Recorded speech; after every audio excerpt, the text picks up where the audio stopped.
Hello pet parents, ಯಾರ್ಯಾರ ಮನೇಲಿ ಸಿಡ್ಜುಗೆ ಈ ಥರ ಗಂಟಾಗಿದೆ ಫಸ್ಟ್ ಟ್ರಿಮ್ಮಿಂಗ್ ಮಾಡಿಸಿ. ಯಾಕಂದರೆ ಅದರಿಂದ ತುಂಬ ಹರ್ಟ್ ಆಗುತ್ತೆ ಅವ್ರಿಗೆ. ನಮ್ಮ ಹತ್ರ ಮಾಡಿಸಿಲ್ಲ ಅಂದರೆ ನೀವು ಎಲ್ಲರೂ ಮಾಡಿಸಿ, ಬಟ್ ಟ್ರಿಮ್ಮಿಂಗ್ ಮಾಡಿಸಿ ಅವ್ರಿಗೆ. ನೀವು ಟ್ರಿಮ್ಮಿಂಗೆಲ್ಲ ಆದಮೇಲೆ ನೀವು ನೋಡ್ಬೋದು ಇವನಿಗೆ ಯಾವ ಥರ ಆಗಿತ್ತು ಅಂದರೆ ಬಾಡಿಯಲ್ಲೆಲ್ಲ ಸ್ವಲ್ಪ ಇನ್ಫೆಕ್ಷನ್ ಥರ ಎಲ್ಲ ಆಗಿಬಿಟ್ಟಿತ್ತು ನಾಟ್ಸಿಂದ. ಎಷ್ಟೆಷ್ಟು ದೊಡ್ಡದು ನಾಟ್ಸ್ ಇದೆ ನೀವೇ ನೋಡಿ. ಈ ಥರ ಗಂಟುಗಳು ನಮ್ಮ ತಲೆ ಮೇಲೆ ಇದ್ದರೆ ನಮ್ಗೆ ಎಷ್ಟು ಹರ್ಟ್ ಆಗುತ್ತೆ ಹೇಳಿ. ಅದೇ ಥರನೇ ಅದಕ್ಕಿಂತ ಎರಡರಷ್ಟು ಅವರಿಗೆ ಹರ್ಟ್ ಆಗುತ್ತೆ. ಸೊ ಯಾವುದಕ್ಕೂ ಅವನಿಗೆ ನಾಟ್ಸ್ ಆಗೋಕ್ಕೆ ಬಿಡೋಕ್ಕೆ ಹೋಗಬೇಡಿ. ಸ್ವಲ್ಪ ಸ್ವಲ್ಪ ಕೂದಲು ಬಂದಂಗೆ ಒಂದು 3 months ಒನ್ಸ್ ಆ ಥರ ಗ್ರೂಮಿಂಗ್ ಮಾಡಿಸ್ಕೊತಾರೆ. ಪೆಟ್ಸ್ಗೂ ಒಳ್ಳೆಯದು, ಕ್ಲೀನಾಗೂ ಇರುತ್ತೆ ಮತ್ತು ಚೆನ್ನಾಗೂ ಮೇಂಟೈನ್ ಮಾಡ್ಬೋದು. ಫೈನಲಾಗಿ ಅವ್ನು ಗ್ರೂಮಿಂಗೆಲ್ಲ ಆದಮೇಲೆ ಅವ್ನು ಲೋಕಿ ಥರ ಇತ್ತು ನೋಡಿ, ಚೆನ್ನಾಗಿ ಕೋಪ್ರೇಟ್ ಮಾಡ್ದ. ಬಟ್ ಅವ್ನಿಗೂ ಕೂಡ ತುಂಬ ಪೇಯ್ನ್ ಆಗಿತ್ತೇನೋ, ಸಖತ್ ಓದಾಡ್ತಾ ಇದ್ದ. ಇವನ್ನ ಮುಗಿಸಿ ನಾವು ನೆಕ್ಸ್ಟ್ ಆರ್ಡರ್ ಕಡೆ ಹೊರಟ್ವಿ.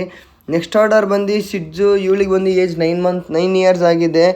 ಸುಮಾರು ವರ್ಷದಿಂದ ನಾವು ಗ್ರೂಮ್ ಮಾಡ್ತಾಯಿದ್ದೀವಿ. ಇವಳಿಗೆ ಬಾಡಿಲೂ ಕೂಡ ಇವಳಿಗೂ ಕೂಡ ತುಂಬ ಇನ್ಫೆಕ್ಷನ್ ಇತ್ತು. ತೋರಿಸಿರೋ ಡಾಕ್ಟರ್ಸೇ ಇಲ್ಲ. ಆಲ್ಮೋಸ್ಟ್ ಇವಾಗ ಕಮ್ಮಿ ಆಗ್ತಾಯಿದೆ. ಇನ್ನೊಬ್ಬರು ಡಾಕ್ಟರ್ ಕನ್ಸಲ್ಟ್ ಮಾಡಿ ಇವಾಗ ಸ್ವಲ್ಪ ಇನ್ಫೆಕ್ಷನ್ ಎಲ್ಲ ಕಮ್ಮಿ ಆಗಿದೆ. ತುಂಬ ಏರ್ ಲಾಸ್ ಆಗಿಬಿಟ್ಟಿತ್ತು ಇವಳಿಗೆ.